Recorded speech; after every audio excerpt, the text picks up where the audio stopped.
जगन्नाथ। जय श्री कृष्ण, जय श्री राम, हर हर महादेव, जय जुगमाया। आसंतो जानिबा प्रचलित प्रवचनर विशिष्ट कथा, जहा आपण मानकर नित्यंत आवश्यक, परे कहिबा जे काहाकू विश्वास करिवे नहीं। प्रथमे प्रवचनर सारांश पान करंतु। अंकी छुरी तंटी काटे, अर्थात आपण मानकर निजर पाखर लोक स्वार्थ लोभ मोहरे जेतेबेले छुरी सदृश हो जाती, सेतेबेले तंटी काटी दियंती। अर्थात आपण मानकर अनिष्ट निजर लोक ही करिथांती। तेणु अंटी छुरी तंटी काटे बोली कुहा जाउछि। अलसुआर बारबाटी चाष, जदि अलसुआ बारबाटी चाष करे तार चाष चिडिकी जाए, काहींकि ना सी अलसुआ होइथिबारो चाषर जत्न एवं रत्नवान होई परिबो नाही। तेणु तार चाष भगवानक हातरे। अधर्म वित बड़े बहुत, अधर्म करी आपण माने किछि वर्ष पई धनी होई पारंती कि किछि होई पारंती, किंतु एहा एते अधर्म जे जेते बेले मूल सहित चली जीवो। विभिन्न दुख समय रे कुटुंब आसी आपण मानकर एई अधर्म वित को खाई जीवे। तेणु अधर्म वित किछि दिन किछि वर्ष पई बढी पारे, मात्र एहा गला बेले मूल सुध सबू नहीं करी जाए। तेणु कुआ जाइछि अधर्म वित बड़े बहुत, गला बड़ी जाए मूल सहित। अति भक्ति चोर लक्षण। आपण माने जानिथिबे, जेउ माने अति भक्ति देखंती से मानकर आचार जदि बहुत खराब थाए, तेबे सेठी कुआ जाए जे अति भक्ति चोरर लक्षण। तेणु भक्ति पूर्वरु शिष्टाचार ज्ञान एवं आचार व्यवहार रखी तापरे भक्ति कर। भक्ति पाइबा पाई प्रथमे सदाचार शिष्टाचार आवश्यक। ता नहेले एई होली अति भक्ति चोरर लक्षण सदृश हेब।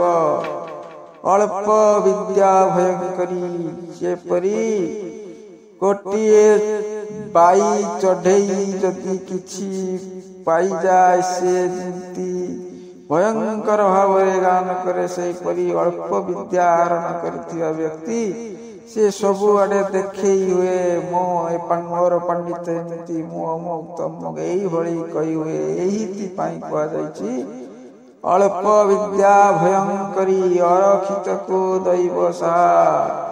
जाहार केही नहीं से मध्य बंचुची, ता पई दैव अछंती। तेणु कुहा जाउछि भगवान जे पर्यंत अछंती समस्तंक पई आहार वास एवं वस्त्र खंजी रखिचंती। तेणु अरखित को निश्चिंत दैव साहा। तेणु जाहाकू रखिबे अनंत, के करी पारे बलवंत। तेणु भगवान जाहाकू रक्षा करिवे ताकू जेते बड़ुआ व्यक्ति आसु तार किछि करि परिबो नाही। अति परिचय गौरव नष्ट। जदि जनक पाखरे अति परिचित हब, तेबे से तुमको हालका ठौरिबो एवं आपणकर वजन कमी जीव। तेणु कुआ जाइछि अति परिचय, अति मिलन। अति जिनिस रे बड़ बड़ गौरव नष्ट हुए। गोटिए जगह बहुत मूल्य एवं गौरव निहित अछि, किंतु सेई जगार बसवास करुथिबा लोक मानकर प्रति ताहा कम थाए सेई गौरव। किंतु विदेशी लोक माने सेही गौरव देखि गान करंती। जेपरि कोणार्क मंदिर किंवा जगन्नाथ मंदिर पाख लोकठारु विदेशी मानक मनरे गौरवर महिमा अधिक। एई भଳି उदाहरण देली। तेणु आपण माने जदि कौनसी जगार अति बेसी मिसिबे ना, सेठी आपणकर गौरव अर्थ वजन कमी जीव। तेणु कुआ जाइछि अति परिचय गौरव नष्ट। ଆକାଶ କଇଁଆ ଚିଲିକା ମାଛ କଇଁଆ ଅର୍ଥାତ୍ ଗଛରେ ଅଛି କଇଁଆ ଚିଲିକାରେ ମାଛ ଇଏ ସବୁ ଆସିବ ନା ତା ପୂର୍ବରୁ ନାହିଁ ବନ୍ଦୋବସ୍ତ ହୋଇସାରିଲାଣି ଅର୍ଥାତ୍ କିଛି କାମ ହେଇନଥିବ ଭାବନା ରାଇଜରେ ବସି ଅମୁକ କରିବା ତମୁକ କରିବା ଯେମିତି କୁହାଯାଏ ମୁଁ ଅମୁକ କରିବି ମୁଁ ଅମୁକ ପଢ଼ିବି ଅମୁକଟା ରଖିବି ଏଇ ସବୁକୁ ନେଇ ଆକାଶ କଇଁଆ ଚିଲିକା ମାଛର ଉଦାହରଣ ଦିଅନ୍ତି ପ୍ରବଚନ ସ୍ୱରୂପ। ଆତୁରେ ନିୟମ ନାସ୍ତି ଆତୁରା ହବାଟା ଠିକ୍ ନୁହେଁ ଆତୁରା ହେଲେ ଭୁଲ ଭଟକା ହେବ ଏବଂ ନିୟମ ବେନିୟମ ହବ ତେଣୁ ଆତୁରେ ନିୟମ ନାସ୍ତି ଈଶ୍ୱର ଯାହା କରନ୍ତି ମଙ୍ଗଳ ପାଇଁ ପ୍ରାଣୀର ମଙ୍ଗଳ ପାଇଁ ଈଶ୍ୱର କରନ୍ତି। ଆଜି ତୁମକୁ ଲାଗୁଛି ଏଇଟା ମୋ ପାଇଁ ଦୁଃଖ କଷ୍ଟ ଭଗବାନ ଦେଉଛନ୍ତି କିନ୍ତୁ ନା ସେଇଟା ତୁମର ମଙ୍ଗଳକର ନିଶ୍ଚିନ୍ତ ଦିନେ ତୁମେ ଉଦ୍ବୁଦ୍ଧ ହବ। ତେଣୁ ଭଗବାନ ଯାହା କରନ୍ତି ଦୁଃଖ ଦଉ ସୁଖ ଦଉ ଯାହା ସହିବାକୁ ହଉ ନା କାହିଁକି ଆପଣଙ୍କର ମଙ୍ଗଳ ନିହିତ ଅଛି ଭବିଷ୍ୟତର ନିହିତ ଅଛି। ତେଣୁ ଭଗବାନ ଯାହା କରନ୍ତି ପ୍ରାଣୀର ମଙ୍ଗଳ ପାଇଁ ନିଶ୍ଚିନ୍ତ। ଏ ବର୍ଷ ରୋଗୀ ଆର ବର୍ଷକୁ ବୈଦ କାରଣ ଏ ବର୍ଷ ଯିଏ ରୋଗୀ ସିଏ ଅନେକ ଔଷଧ ବ୍ୟବହାର କରିଛି ସବୁ ଜାଣିଛି ସିଏ ଆର ଜଣକୁ କହିପାରିବ ତୁ ଅମୁକ ଅମୁକ ଔଷଧ ନେ ତୋର ଉପଶମ ହବ ଏହା ବୈଦ ଭଳି କାମ କରିବ। ତେଣୁ ଏ ବର୍ଷ ରୋଗୀ ଆର ବର୍ଷକୁ ତାର ଅଭିଜ୍ଞତାରୁ ସେ ବୈଦ ସ୍ୱରୂପ ବତେଇବ। ଏକା ମାଘକେ ଶୀତ ଯାଏ ନାହିଁ ବର୍ଷରେ ପ୍ରତିବର୍ଷ ଥରେ ମାଘ ମାସ ଆସେ। ଜଣେ ଯଦି କୌଣସି କାମ କରେ ଖରାପ କରିଥାଏ ତେବେ ଦ୍ୱିତୀୟବାର ସେଠିକି ନିଶ୍ଚିନ୍ତ ତାକୁ ଯିବାକୁ ତ ପଡ଼ିବ। ତେଣୁ କୁହାଯାଇଛି ଏକ ମାଘେ ଶୀତ ଯାଇନି 9ଟି ମାଘ ଆସେ ସେତେବେଳେ ଦେଖାଯିବ ତୋର କୁକର୍ମର ପରିଣତି ହିସାବ ହେବ। ଏକା ହାତରେ ତାଳି ବାଜେ ନାହିଁ ଯେକୌଣସି ତାଳି ବାଜିବାକୁ ହେଲେ 2ଟି ହାତ ଦରକାର ଥାଏ। ତେଣୁ ଯେକୌଣସି ବିଚାର 2 ଜଣଙ୍କର ଦୋଷ ଥାଏ କାହାର କମ୍ କାହାର ବେଶୀ ଅଲଗା କଥା କିନ୍ତୁ ଯେଉଁଠି କିଛି ହଉଛି ସେଠି 2 ହାତରେ ହିଁ ତାଳି ବାଜୁଛି। କଂସାରୀ ଘରର ପାରା ତାକୁ କୋଲା ଢାଉଁ ଢାଉଁ ଅର୍ଥାତ୍ ଯିଏ ଅଭିଜ୍ଞତାର ପୂର୍ଣ୍ଣ ପାଣ୍ଡିତ୍ୟ ଅଛି ତାକୁ ଅଳ୍ପ ପାଣ୍ଡିତ୍ୟ ଶିଖାଇବା ଦରକାର ନାହିଁ। ଯେ କଂସାରୀ ଘରର ଝାଉଁ ଝାଉଁ ଶବ୍ଦରେ ଯେଉଁ ପାରା ଗଢ଼ି ଉଠିଛି ବଢ଼ିଛି ତାକୁ କୁଲାର ପାହାର ଢାଉଁ ଢାଉଁ କଲେ କ'ଣ ହେବ?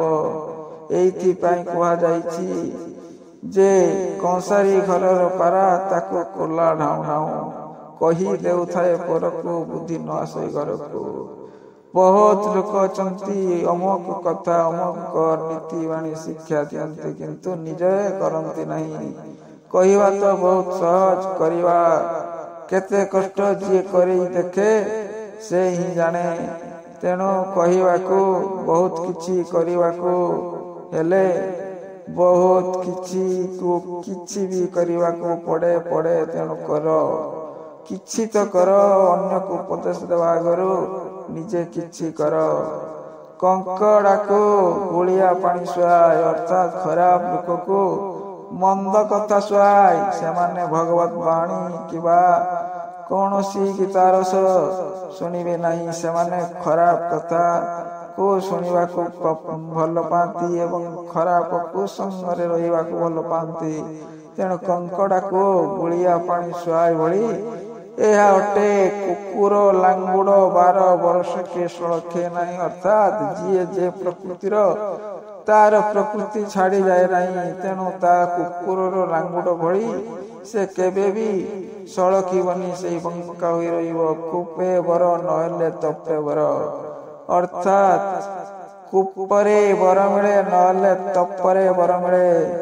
ତେଣୁ ଏଠି କୁହାଯାଉଛି ଯେଉଁଠି ସିଧା ନ ହେଉଛି ବଙ୍କା କରି ଉଠାଅ। ତେଣୁ ତପ କରିଲେ ବି ବର ମିଳେ କୂପ କଲେ ବି ବର ମିଳିପାରେ। ଗାଁ ପରିମଳ ଧୋବା ତୁଠରୁ ଧୋବା ତୁଠ ଦେଖି ଗାଁର କେତେ ପରିମଳ ତାହା ବୁଝିବାକୁ ପଡ଼ିଥାଏ। ତେଣୁ କୁହାଯାଇଛି ଗାଁ ପରିମଳ ଧୋବା ତୁଠରୁ ହିଁ ଜଣା ପଡେ। ଘୁଷୁରିକି ପାଚିଲା କଦଳୀ, ଯଦି ଘୁଷୁରିକି ପାଚିଲା କଦଳୀ ଦିଆଯିବ ତେବେ ତାକୁ ରୁଚିବନି, ତାର ଅଲଗା ଜିନିଷ ଖାଦ୍ୟ ଦରକାର, ସେ ସେଇଟାକୁ ଭଲ ପାଏ। ଘୋଡ଼ା 6 ଟଙ୍କା ଦାନା 9 ଟଙ୍କା, ଅର୍ଥାତ୍ ଘୋଡ଼ା ଠାରୁ ଦାନା ଅଧିକ। ତେଣୁ ଯେକୌଣସି କାମ କରିବା ପୂର୍ବରୁ ତା ବିଷୟରେ ହୃଦବୁଦ୍ ହୁଅ ଯେ ଏଇଟା ତ ଏତିକି, ୟା ପରେ ଯେଉଁଟା ଲାଗିବ ଦାନା ସଦୃଶ୍ୟ ତାର ଦାମଟା କେଉଁଠି କେତେ ଅଛି। ତେଣୁ କୁହାଯାଉଛି ଘୋଡ଼ା 6 ଟଙ୍କା ଦାନା 9 ଟଙ୍କା। ଚକେ ଗଲେ 12 ହାତ, ଯଦି ଚକେ ଯାଏ ତ 12 ହାତ। ତେଣୁ ଏଠାରେ କୁହାଯାଉଛି ତୁମେ ଅବିରତ ଚାଲ, ନିଶ୍ଚିନ୍ତ ଶ୍ରେଷ୍ଠ ସ୍ଥାନରେ ପହଞ୍ଚି ପାରିବ। ତେଣୁ ଚକେ ଗଲେ ତ 12 ହାତ ନିଶ୍ଚିନ୍ତ ଯିବ।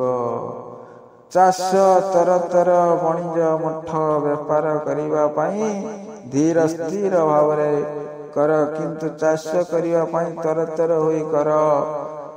ଧୀର ବଣିଜ ଆତୁରା ଚାଷ ଏଇଥିପାଇଁ କୁହାଯାଉଛି। ଚିହ୍ନା ବ୍ରାହ୍ମଣର ପଇତା ଲୋଡ଼ା ନାହିଁ।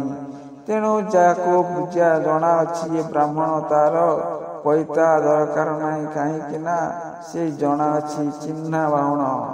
ତେଣୁ ଯିଏ ଯେଉଁ କାମରେ ସିଦ୍ଧ ତାକୁ ଦେଖେଇବାକୁ ହୁଏ ନାହିଁ, ଆପେ ଆପେ ଲୋକମାନେ ତାକୁ ତାର ମୂଲ୍ୟ ଦେଇ ଡାକନ୍ତି। ଚିନ୍ତା ଖାଏ ଗଣ୍ଡି, ଲୁଣ ଖାଏ ହାଣ୍ଡି, ଅର୍ଥାତ୍ ଚିନ୍ତା ଏଭଳି ଏକ ଜିନିଷ, ସେ ମଣିଷକୁ ମୃତ୍ୟୁ ମୁଖକୁ ଟାଣି ନିଏ, ଯେପରି ଲୁଣ ହାଣ୍ଡି ଖାଇ ହାଣ୍ଡିକୁ କଣା କରିଦିଏ। ଚୋର ମନ ଚୋର ଗଣ୍ଠିରେ, ତେଣୁ ଯିଏ ଚୋର ତାର ମନ ସେଇଠି ଅଛି, ଚୋର ଗଣ୍ଠିରେ ସେ ଅଲଗା କିଛି ତାକୁ ଦିଶେ ନାହିଁ।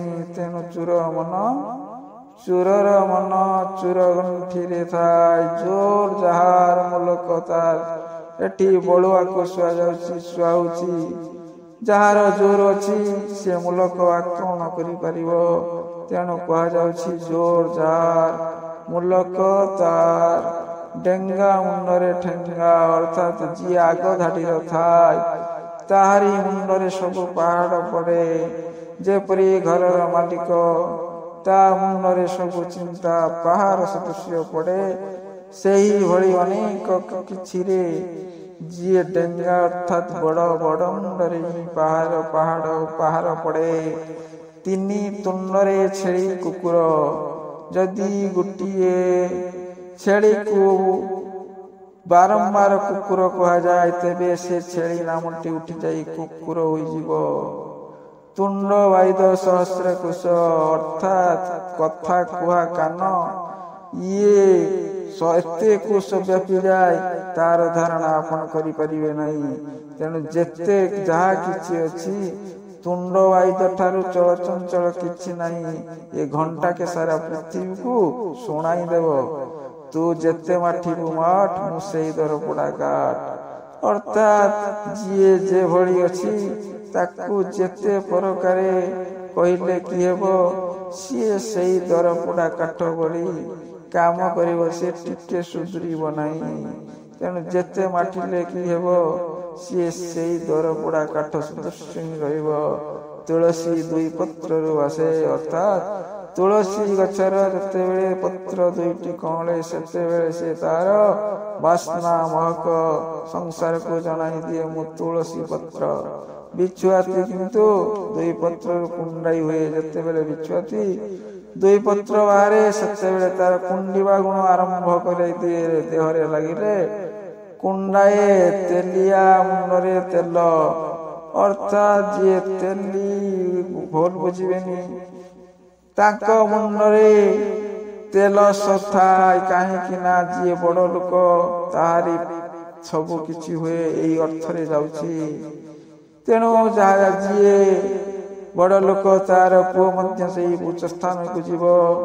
ସବୁ କ୍ଷେତ୍ରରେ ତାର ବଡ଼ ଲୋକର ଗୁହାରି ରହିବ। ମଳି ମୁଣ୍ଡିଆର କିଛି ନଥିବ। ଖରାପ ପିଲା ବି ମଧ୍ୟ ବଡ଼ ବଡ଼ିଆର ବଡ଼ ପୋଷ୍ଟରେ ଚାକିରି ପାଇପାରେ, କିନ୍ତୁ ଯାହା ମୁଣ୍ଡରେ ତେଲ ନାହିଁ ତଳ ତଳି ମାୟା, ସେମାନଙ୍କର ପିଲା ସେଇ ଅଧପତନ ହେଲା ଭଳି ରହେ। ତେଣୁ କୁହାଯାଉଛି ତେଲିଆ ମୁଣ୍ଡରେ ତେଲ, ପାଣି ପିଇବ ଛାଣି ପଇସା ନବ ଗଣି। ପାଣି ସଦା ସର୍ବଦା ଛାଣି କରି ପିଅ, କାହିଁକି ନା ପାଣିର ବହୁତ ଗୁଣ୍ଡି ସଦୃଶ ବିଷାକ୍ତ ମାନେ ନିର୍ମଳ ନଥାଏ। ତେଣୁ ଛାଣିକି ଫୁଟିକି ଛାଣିକି ପିଅ ଏବଂ ପଇସା ଯେତେବେଳେ ନେଉଛ ଗଣିକି ନିଅ। ଏ ଦୁଇଟି ଜିନିଷ କରିବା ପାଇଁ ବର୍ତ୍ତାଯାଇଛି। ବସି ଖାଇଲେ ନଈ ବାଲିସରେ, ଯଦି ଜଣେ ବସି ଖାଇବ ତେବେ କୁଆଡ଼ୁ ଆସିବ? ନଈର ବାଲି ସଦୃଶ ଯେତେ ହେଲେ ମଧ୍ୟ ସେ ସରିବାକୁ ଯିବ। ବସିବା ଠାରୁ କାଶିବା, ଯଦି ଜଣେ ବସିଛି ସେ ଯଦି କିଛି ବି କରୁଛି ତାହା ଭଲ। ତେଣୁ ବସିବା ଠାରୁ କାଶିବା ଭଲ କୁହାଯାଉଛି। ବୁଝ ଉପରେ ନଳିତା ବିଡ଼ା, ଅର୍ଥାତ୍ ଜଣଙ୍କ ମୁଣ୍ଡରେ ବୁଝ ଅଛି ପୁଣି ତା ମୁଣ୍ଡରେ ନଳିତା ବିଡ଼ା ଲଦେଇ ଦେଲେ ଯାହା ହୁଏ ତାହା କୁହାଯାଉଛି। ଅର୍ଥାତ୍ ଜଣେ ଗୋଟିଏ ମୁଣ୍ଡର ବୁଝରୁ ପାରି ପାଇନାହିଁ, ପୁଣି ଆଉ ଗୋଟିଏ ବୁଝ ଲଦେଇବା କଥା କୁ ସୂଚାଉଛି। ଅର୍ଥାତ୍ ଦୁଃଖ ପରେ ଦୁଃଖର କାହାଣୀକୁ ବୁଝାଉଛି। ମାନିଲେ ଠାକୁର, ନ ମାନିଲେ ପଥର। ଏଇ ପଥରକୁ ଠାକୁର ମାନି ପୂଜା କଲେ ସବୁ କିଛି ପ୍ରାପ୍ତ ହୁଏ। ମାତ୍ର ଯେତେବେଳେ ତାକୁ ପଥର ରୂପେ ଗଣ, ସେତେବେଳେ ସେଥିରୁ କିଛି ମିଳେ ନାହିଁ। ଏହା ବିଶ୍ୱାସ, ଧର୍ମ ଏବଂ ନିଜର ହୃଦୟର କଥା। ଯତ୍ନ କଲେ ରତ୍ନ ମିଳେ। ଯଦି ତୁମେ କୌଣସି ଜିନିଷର ଯତ୍ନ ନିଅ ତେବେ ତାର ନିଶ୍ଚିନ୍ତ ସୁଫଳ ପାଇବ। ଯେପରି ଚାଷର ଯତ୍ନ ନେଲେ ଫସଲ କାଟିବ, ଠିକ୍ ସେଇଭଳି ଯଦି ଗୋଟେ ପିଲାକୁ ଆପଣମାନେ ଭଲ ଭାବରେ ସଂସ୍କାର ଦେଇ ପଢ଼ାଇବେ, ଭବିଷ୍ୟତରେ ସିଏ ବଡ଼ ମଣିଷ ହେବ। ତେଣୁ କୁହାଯାଇଛି ଯତ୍ନ କଲେ ରତ୍ନ ମିଳେ। ଆସନ୍ତୁ ଆଉ କିଛି ଜାଣିବା ଯେ କାହାକୁ ବିଶ୍ୱାସ କରିବେ ନାହିଁ।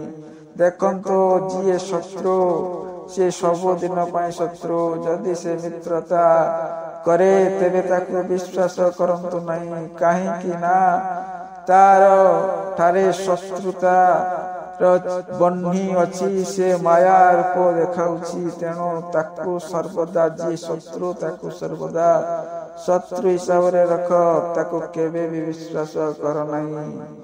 ଠିକ୍ ସେଇଭଳି ପତ୍ନୀ ଦୁରାଚାରୀ ଦୁର୍ଚାରୁଣୀ ହେଲେ ତାକୁ ବିଶ୍ୱାସ କର ନାହିଁ। ମା ଯଦି ଖରାପ ପ୍ରବୃତ୍ତିର ଥାଏ ବିଶ୍ୱାସ କର ନାହିଁ। ପୁତ୍ର ଯଦି ଉଦଣ୍ଡ ହୋଇଥାଏ ତାକୁ ବିଶ୍ୱାସ କର ନାହିଁ। କନ୍ୟା ଯଦି ମିଛେଇ ହୋଇଥାଏ ତେବେ ବି ତାକୁ ବିଶ୍ୱାସ କର ନାହିଁ। ବାପା ଯଦି ମଦ୍ୟପ ନିଶାଖୋର ଏବଂ ମାନସିକ ହୋଇଥାଏ ତେବେ ବି ତାକୁ ବିଶ୍ୱାସ କର ନାହିଁ। ଭଣଜା ମାମୁଶାଳକ ଏମାନେ ଯଦି ଦୁଷ୍ପ୍ରକୃତି ସ୍ୱାର୍ଥ ନେଶୀ ହୋଇଥାନ୍ତି, କୁପ୍ରକୃତିର ଥାନ୍ତି, କେବେ ତାଙ୍କୁ ବିଶ୍ୱାସ କର ନାହିଁ। ଶେଷରେ ନିଜେ ଠିକ୍ ହେଲେ ଦୁନିଆ ଠିକ୍, ନିଜେ ଭଲ ହେଲେ ଦୁନିଆ ଭଲ ହୁଏ। ତେଣୁ ନିଜେ ନିଜକୁ ସର୍ବଦା ଦେଖ, ନିଶ୍ଚିନ୍ତ ସଫଳ ହେବ। ଶେଷରେ ଗୋଟିଏ କଥା କହୁଛି, ଆପଣମାନେ ଜାଣନ୍ତି ଶବ ଦାହ କରି ଏକ ମୁହାଁ ହୋଇ ଘରକୁ ଆସି ସର୍ବାଗ୍ରେ ସ୍ନାନ କରିବେ। ଏହା ଲୋକାଚାର ଓ ଶାସ୍ତ୍ରବିଧ। ଏବଂ ମନୁଷ୍ୟଙ୍କର 1 ବର୍ଷ, ଦେବତାଙ୍କର 1 ଦିନ। ଏହିପରି ଦେବତାଙ୍କର 12 ବର୍ଷରେ କଳି ଯୁଗ ଶେଷ ହୁଏ। କୃଷ୍ଣ ସଂହିତା 22 ଅଧ୍ୟାୟରେ ଅଛି। ତେଣୁ ଭଗବତ ଚିନ୍ତା କରନ୍ତୁ ଏବଂ ନିଜକୁ ଠିକ୍ କରନ୍ତୁ। ନିଜେ ଭଲ ହେଲେ ଦୁନିଆ ଭଲ। ଜୟ ଜଗନ୍ନାଥ, ଜୟ ଶ୍ରୀରାମ, ଜୟ ଶ୍ରୀକୃଷ୍ଣ, ଜୟ ଗଣେଶ, ହର ହର ମହାଦେବ, ନମସ୍ତେ।